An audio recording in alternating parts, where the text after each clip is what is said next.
Series vạch trần mạng lưới trực tuyến bí mật và dấu chân kỹ thuật số của Vu Mông Lung. Phần 2. Chuỗi ngày giam giữ, lời đồn và ẩn số chưa lời giải. Xin lưu ý, toàn bộ câu chuyện về Vu Mông Lung là chuỗi bí ẩn kinh hoàng, nơi sự thật và những tin đồn đan xen. Trong hư có thực và trong thực có hư. Liệu tất cả những gì bạn sắp được nghe là sự thật hay chỉ là tin đồn? Hãy gọi nó là tin đồn chưa được kiểm chứng.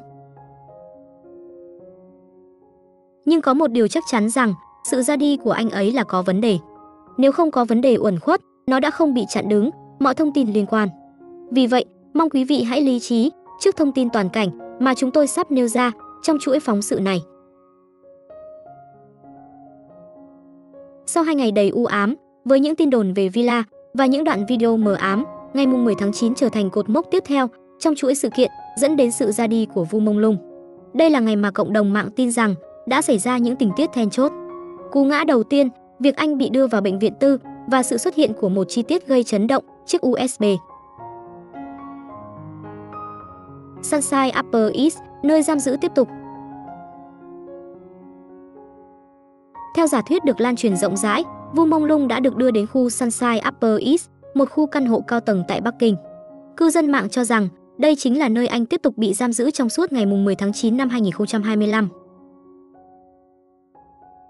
Một số nhân chứng khẳng định đã thấy anh xuất hiện ở tầng 6 trong tình trạng yếu ớt, kiệt sức sau nhiều giờ tra tấn. Những đoạn ghi âm được lan truyền trên mạng cho thấy có giọng nói thúc giục, sợ nó chạy mất. Đây được xem là bằng chứng cho thấy Vu từng tìm cách thoát thân nhưng không thành công. Trên thực tế, những hình ảnh paparazzi chụp được cũng cho thấy bóng dáng một người đàn ông. Người này mặc áo trắng, quần xanh, được dìu đi trong tình trạng gần như không còn sức. Cư dân mạng khẳng định đó chính là Vu Mông Lung và đó là thời điểm ngay sau cú ngã đầu tiên. Cú ngã đầu tiên. Theo dòng sự kiện, vào đêm ngày 10 tháng 9, Vu Mông Lung được cho là đã rơi từ một tầng cao. Đây là lần đầu tiên trong chuỗi sự kiện này, cái tên anh xuất hiện trong tin tức paparazzi. Hình ảnh cho thấy anh ngã xuống thảm cỏ, bất tỉnh, nhưng dường như vẫn còn sống. Điều khiến nhiều người bất bình là chỉ ít giờ sau đó, khu vực thảm cỏ này đã bị đào bới, như để xóa dấu vết. Giả thuyết phổ biến cho rằng cú ngã này không phải tự nguyện mà là hậu quả của một cuộc tấn công. Một số ý kiến cho rằng những người đang giam giữ Vu đã mất kiểm soát, khiến anh rơi ra ngoài cửa sổ. Từ đó, thảm cỏ trở thành một trong những dấu vết kỹ thuật số quan trọng bởi hình ảnh về nó đã được lan truyền trước khi bị dọn sạch. Nghi vấn về USB. Ngay sau cú ngã đầu tiên, một chuỗi giả thuyết xoay quanh chiếc USB bắt đầu xuất hiện. Theo lời đồn, Vu Mông Lung đã nuốt chiếc USB để bảo vệ thông tin bên trong. Nó được cho là bằng chứng liên quan đến các dòng tiền và những mối quan hệ ngầm. Một đoạn ghi âm khác được chia sẻ cho thấy tiếng người quát tháo, nôn ra, phải lấy ra bằng được. Điều này càng làm cộng đồng mạng tin rằng chiếc USB chính là trung tâm của toàn bộ vụ việc. Người ta suy đoán rằng bằng chứng này có sức nặng đến mức đủ để đe dọa nhiều cá nhân quyền lực, khiến anh trở thành mục tiêu. Dù không có cách nào xác minh, nhưng giả thiết ấy nhanh chóng lan rộng, được hàng nghìn tài khoản bàn luận trước khi bị Weibo xóa bỏ. Bệnh viện tư và ca phẫu thuật bí ẩn.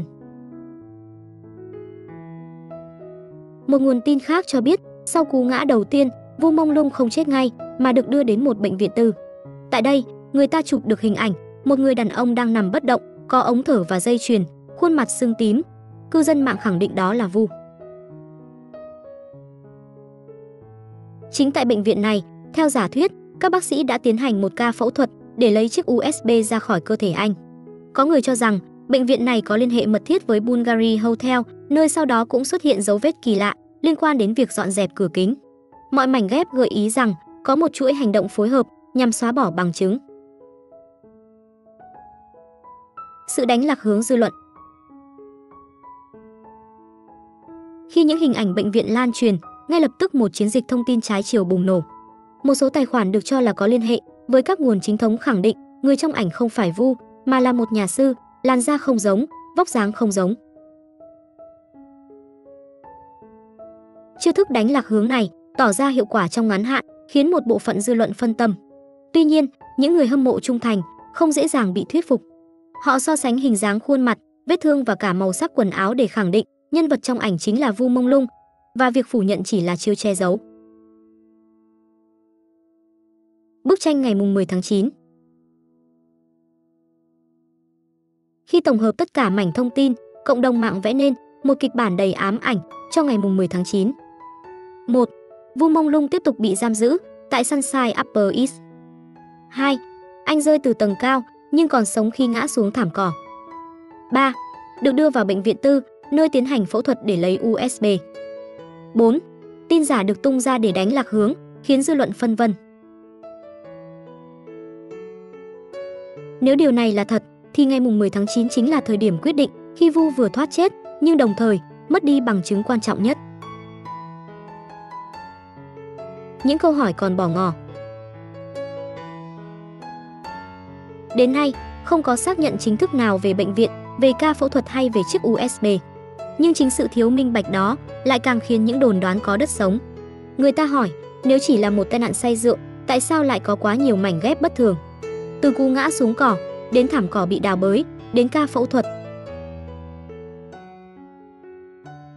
Câu trả lời vẫn lơ lửng, nhưng ngày 10 tháng 9 trở thành nút thắt mà dư luận tin rằng chứa đựng nhiều bí mật nhất. Và đó cũng là lý do tại sao, dù bị kiểm duyệt, những chi tiết về hôm ấy vẫn tiếp tục được truyền tay nhau như một dạng ký ức tập thể, không thể bị xóa sạch. Ngày 11 tháng 9, cú ngã cuối cùng, hiện trường dàn dựng và sự im lặng khó hiểu. Ngày 11 tháng 9 được xem là cột mốc định mệnh. Nếu như ngày 10 tháng 9 là chuỗi sự kiện đầy mờ ám với cú ngã đầu tiên, bệnh viện tư và chiếc USB, thì ngày 11 tháng 9 chính là lúc tất cả kết thúc, ít nhất là với sinh mệnh của Vu Mông Lung. Nhưng chính vào ngày ấy, một loạt chi tiết bất thường khiến dư luận càng thêm nghi ngờ rằng mọi thứ đã được dàn dựng kỹ lưỡng. Cú ngã thứ hai, kịch bản được chuẩn bị. Theo dòng tin lan truyền, sáng ngày 11 tháng 9, Vu Mông Lung xuất hiện ở Sunshine Upper East một lần nữa. Lần này, anh bị cho là rơi từ tầng 8 xuống. Khác với cú ngã đầu tiên, khi anh còn sống sót, cú ngã này được cho là chí mạng. Một điểm đáng ngờ, nhiều cư dân mạng chỉ ra rằng hiện trường cú ngã thứ hai trông quá sạch sẽ, giống như đã được chuẩn bị trước. Những hình ảnh hiếm hoi cho thấy thảm cỏ ở vị trí này hoàn toàn khác so với chỗ hôm 10 tháng 9. Không có dấu tích đất bị đào bới, không có vết máu, thậm chí cả camera an ninh cũng biến mất. Điều này làm dấy lên nghi vấn, phải chăng cú ngã thứ hai không phải một sự kiện bất ngờ mà là một kịch bản được dựng sẵn. Bệnh viện và hành trình bí ẩn. Sau cú ngã thứ hai, tin đồn cho rằng Vu Mông Lung được đưa tới một bệnh viện khác. Lần này, hình ảnh lan truyền trên mạng cho thấy anh trong tình trạng hôn mê sâu với nhiều vết thương trên cơ thể. Một nhân chứng, tự xưng là nhân viên bệnh viện, kể lại rằng anh ta vẫn còn thở khi được đưa vào, nhưng sau đó thì không ai biết nữa. Điều đáng ngờ là không có bất kỳ báo cáo y tế nào chính thức về bệnh tình hay nguyên nhân tử vong. Thay vào đó, thông tin bị chặn đứng, thay bằng những bài viết chung chung về tai nạn ngoài ý muốn. Một số cư dân mạng còn phát hiện, từ ngày 11 tháng 9, những tìm kiếm liên quan đến Vu Mông Lung trên Weibo liên tục bị hạn chế. Hashtag Vu Mông Lung cũng bị ẩn khỏi top tìm kiếm chỉ sau vài giờ. Sự lên sóng của truyền thông chính thống. Điều lạ lùng là vào đúng ngày 11 tháng 9, một số tờ báo lớn của Trung Quốc bất ngờ đăng tải tin tức về cái chết của Vu Mông Lung. Tuy nhiên, họ đều thống nhất một kịch bản chung, nam diễn viên rơi lầu trong trạng thái say rượu, không có yếu tố hình sự. Cách đưa tin này nhanh chóng khiến cộng đồng mạng phẫn nộ. Nhiều người chỉ ra rằng, vì sao chỉ vài giờ sau sự cố, truyền thông chính thống đã có thông tin chính thức? Vì sao họ đồng loạt sử dụng cùng một lý do, say rượu rơi lầu? Vì sao không hề có báo cáo điều tra hiện trường hay chứng cứ giám định? Chính sự nhanh nhạy bất thường này làm dấy lên nghi vấn, phải chăng có bàn tay nào đó đứng sau để che lấp toàn bộ sự thật? Dấu vết kỹ thuật số, những điều bị xóa bỏ. Ngày 11 tháng 9 cũng đánh dấu cao trào của việc xóa dấu vết trên không gian mạng. Hàng loạt bài viết, hình ảnh, video liên quan đến cú ngã thứ hai bị gỡ bỏ. Những tài khoản Weibo từng chia sẻ chi tiết bất thường đã bị khóa hoặc bị buộc phải xóa bài. Một số blogger tiết lộ rằng họ nhận được cảnh báo trực tiếp đừng nhắc đến vụ việc này nữa, nếu không sẽ bị xử lý. Điều này càng khiến cộng đồng mạng tin rằng đang có một chiến dịch xóa dấu vết kỹ thuật số quy mô lớn. Thế nhưng, như mọi lần, cư dân mạng Trung Quốc vẫn tìm cách lách kiểm duyệt. Những từ khóa biến tấu như Vương Mông Long, Mặt trời 911 hay biểu tượng USB được dùng để thay thế. Nhờ vậy, thông tin tiếp tục lan truyền dù trong bóng tối. Giả thuyết về hiện trường dàn dựng. Từ các mảnh ghép, dư luận vẽ nên một giả thuyết cú ngã ngày 11 tháng 9 thực chất là một màn kịch được dựng để hợp thức hóa sự ra đi của Vu. Bằng chứng được đưa ra. 1.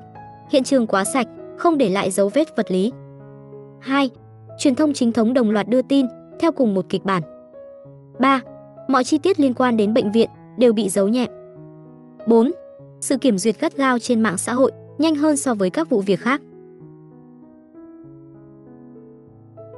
Từ đó, nhiều người cho rằng Vu đã không chết vì cú ngã mà chết trước đó, có thể trong bệnh viện sau cú ngã đầu tiên. Cú ngã thứ hai chỉ là màn diễn để có một lý do công khai và dễ kiểm soát. Sự im lặng khó hiểu của gia đình. Một chi tiết khác cũng khiến dư luận băn khoăn. Gia đình Vu Mông Lung gần như không đưa ra bất kỳ phản hồi nào, ngoại trừ vài thông tin mà studio đăng tải dưới danh nghĩa là mẹ Vu. Không hề có phát biểu chính thức nào từ cha mẹ hay người thân. Một số ý kiến cho rằng họ bị ép buộc phải im lặng. Người hâm mộ đặt câu hỏi, nếu chỉ là tai nạn, tại sao gia đình lại không lên tiếng minh oan cho con mình? Sự im lặng này càng làm tăng thêm bầu không khí u ám quanh ngày 11 tháng 9. Kết thúc một sinh mệnh, mở ra muôn vàn nghi vấn. Ngày 11 tháng 9, kết thúc bằng tuyên bố chính thức. Vu Mông Lung tử vong vì tai nạn rơi lầu trong trạng thái say rượu.